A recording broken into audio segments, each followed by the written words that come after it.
آزمائش جو آتی ہے اکثر تو وجہ ہمارے گناہ ہوتے ہیں، جیسا کہ حدیث میں ہے کہ ما نزل بلاء الا بذنب، کوئی مصیبت نہیں آتی مگر سبب ہمارا گناہ ہوتا ہے۔ اور کبھی آزمائش آتی ہے جیسے انبیاء پہ آئی، اولیاء اللہ پہ آئی، ان کے گناہ تو نہیں تھے، ان کے لیے امتحان ہے تاکہ ان کے درجات بلند ہو جائے۔ یاد رکھیں کہ اگر کبھی انسان پہ تکلیف آئے یہ بھی امتحان ہے، اور کبھی اللہ آپ کو صحت دے، عافیت دے، طاقت دے، دولت دے، مال دے، یہ بھی امتحان ہے۔ اسی لیے ایک دن سیدنا امیر المؤمنین سیدنا عمر رضی اللہ تعالی عنہ بیٹھے تھے صحابہ میں، فرمانے لگے کہ ابتلینا بالضراء فصبرنا ثم ابتلینا بالسراء فلم نصبر۔ فرمایا پہلے ہمارا امتحان ہوا تھا کہ بھوک تھی، شدت تھی، قحط تھی، کھانے کو کچھ نہیں تھا، مکے والے رہنے نہیں دیتے تھے، صرف کھجوروں پہ گزارا ہوتا تھا، وہ بھی امتحان تھا لیکن اس میں تو ہم کامیاب ہو گئے۔ فرمایا اب اللہ نے ہمارا امتحان لیا آسانیاں دے کر کے، مال غنیمت سے بیت المال بھرے پڑے ہیں، مال غنیمت ہے، اموال ہے، تجارت ہے، اب یہ امتحان ہے۔ فرمایا اس میں مجھے ڈر ہے کہ شاید ہم کامیاب نہ ہو سکیں۔ تو ایک امتحان ہوتا ہے، یاد رکھو، مصیبت کا شدت ہے، بیماری ہے۔ دیکھا نہیں کئی اللہ والے اولیاء اللہ کی زندگی ویل چیئر پہ گزر گئی، کئی اولیاء اللہ جو ہے وہ ساری زندگی بیماریوں میں مبتلا رہے،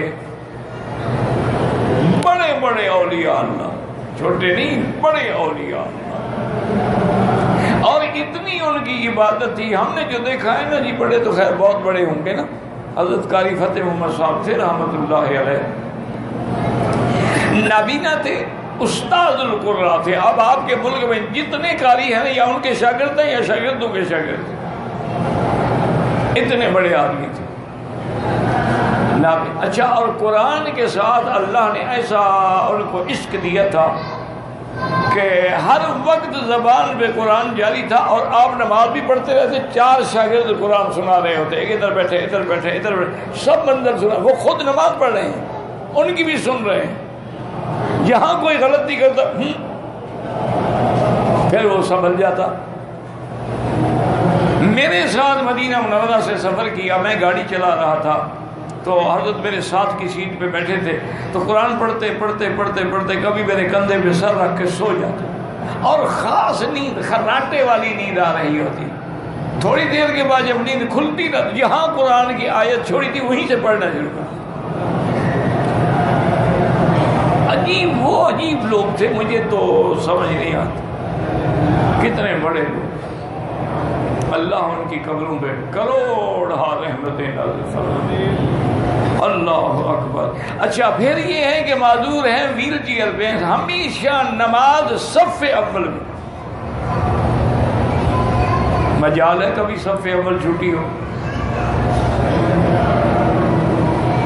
اور اس کے بعد ان کا جو عمرہ ہوتا تھا نا جی، یہ ہمارے عمرہ نہیں رہا، ہمارے تو تماشے ہیں نا، یہ بس بھاگے اور گھنٹے میں عمرہ ختم، نمازیں بھی ختم، صفا بھی ختم، طواف بھی۔